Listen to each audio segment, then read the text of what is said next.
this jungle. I'm tired of this hooligan cult shit.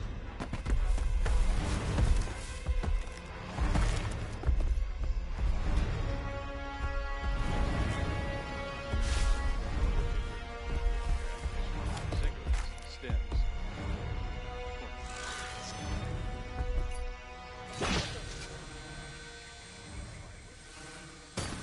Holy shit. What is this thing?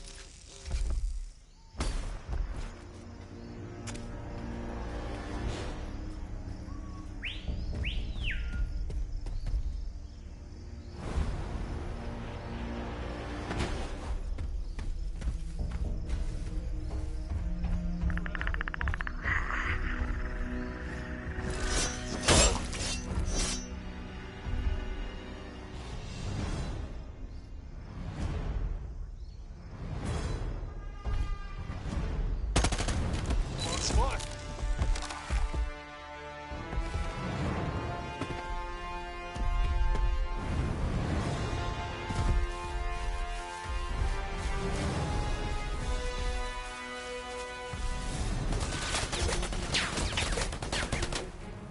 I'm out. I need out.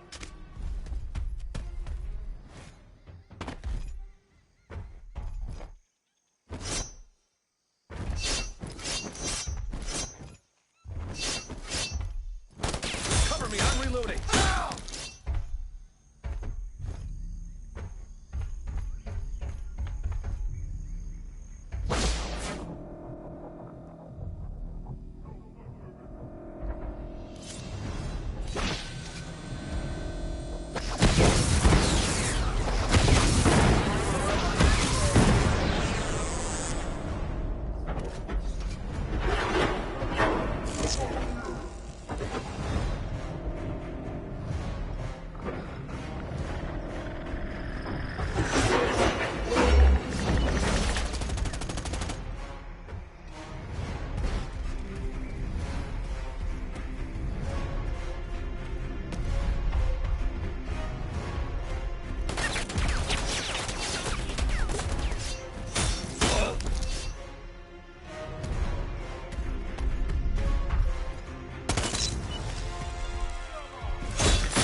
Know how long this is going to take? Hang tight, hang tight. We just got to get this thing recording. I'm a foreign national being held unlawfully. You have no jurisdiction. Look, okay, you were right. Legally speaking, we had no right to enter Mexican airspace, no right to confiscate exotic materials, and no right to detain you. This is a black site. Yes, ma'am. United States. It could be Canada. Climate's wrong. And your accents. Smart. Well, Miss Nissenbaum. Sergeant Major. Sergeant Major Isabel Abigail Nissenbaum. Numerous commendations, though no mention of total confirmed kills, which I'm guessing is rather high. It is. But then there's this last note. Current status, absent without leave. Now, why would someone with an impressive service record decide to go AWOL? I was taken. Taken? Abducted. That little buggy you landed proves as much. Sergeant Major, I believe you've had contact with an aggressive alien civilization, one whose culture is deeply saturated in the ritual hunting of other intelligent species? Like in Guatemala. Well, we're aware of the Valverde incident. I'm surprised you are. Word gets around. Horde of alien manhunters wiping out special ops in the jungle gets around? Unlikely. I'm guessing you're a wet work type. Assassins tend to have unsavory friends with classified intel. I wouldn't know. Sergeant Isabel, look, we already have the ship. The only thing I want from you is your story. After that, we'll fly you home, first class, hot towels, and the whole shebang. Why should I trust you? Because we're trying to stop them. And by the look of the inventory in that ship, so were you. Alien jawbones, thermal netting, predator armor, and a bolt-action sniper rifle. Ballistics says it's been fired a lot. All right, Sergeant Major. Cards on the table.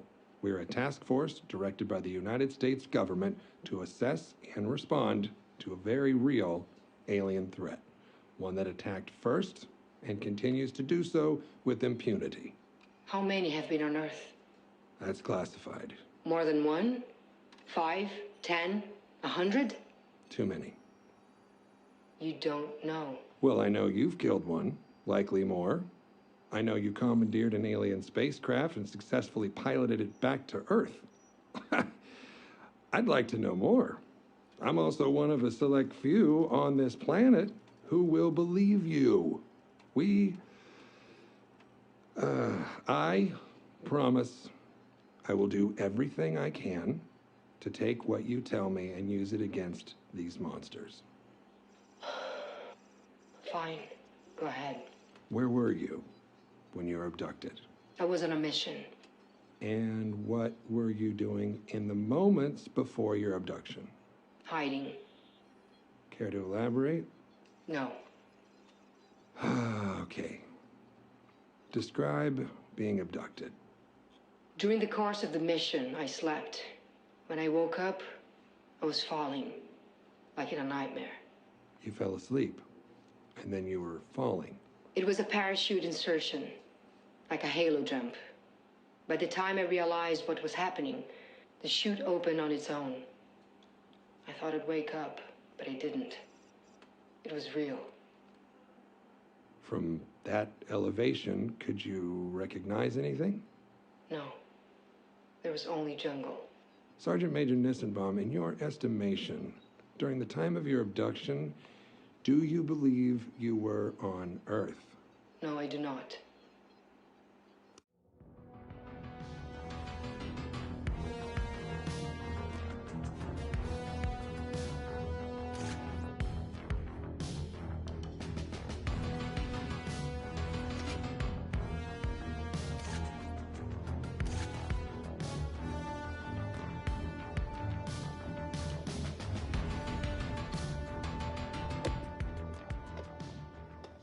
It's September 12th, 1987. My name is Major Alan Schaefer, also known as Dutch, U.S. Army veteran, Special Ops Commander, and the only survivor of the Valverde incident. These tapes are my personal testimony Insurance. Should anything happen to me, what I found won't be lost. My team was brought in to rescue a Guatemala cabinet minister and his aide, who had been captured by guerrilla forces in Valverde. We located the downed helicopter, and the skinned bodies of those aboard hung in nearby trees, seemingly at the hands of guerrilla fighters. After assaulting their camp, it became clear that the mission was a setup. American intelligence had sent us to retrieve the captured agents who had been on recon for future military action. But none of that matters, because while we were clearing out the guerrillas, something was hunting us. An invisible killer tracked us as we made our way to the extraction point. In 24 hours, it wiped out my entire team. Rick Hawkins, Blaine Cooper, Mac Elliott, Billy Soule, Jorge Ramirez, and Al Dillon. The best soldiers I've ever known. Men I trusted with my life were butchered like animals. It was a nightmare. We walked in with guns, but it had perfect camouflage, advanced weaponry, and could see heat. It was strong and smart, a pitiless hunter. I waited, I watched, and when I understood it, when I saw how it hunted, I killed it. As it lay dying, in a final fuck you, it activated an explosive device. I barely escaped that blast. My radiation sickness and the crater of the explosion are the only evidence it ever was here. I've given my official statement to Agent Peter Keyes of the OWLF, but it's become clear I needed to investigate Valverde myself. Keyes was thorough, but he asked all the wrong questions. I mean, we have proof of alien life, but that life sees us as game. It's an alien whose first contact with humanity was to hunt us for sport. All Keyes cared about was the technology lost in the explosion. He can see the jungle for the trees. I see the threat. He sees the opportunity. Spies are all the same. I mean, we aren't people to them. We are assets. How many soldiers would he feed to those monsters just for a chance to steal from them or to learn from them? The government can't be trusted. So I will have to do this on my own. I'm cutting my treatment short and going off the grid. I will make my way back to South America to Valverde. I was told that there were stories about demons who make trophies of man. I'd like to hear those stories.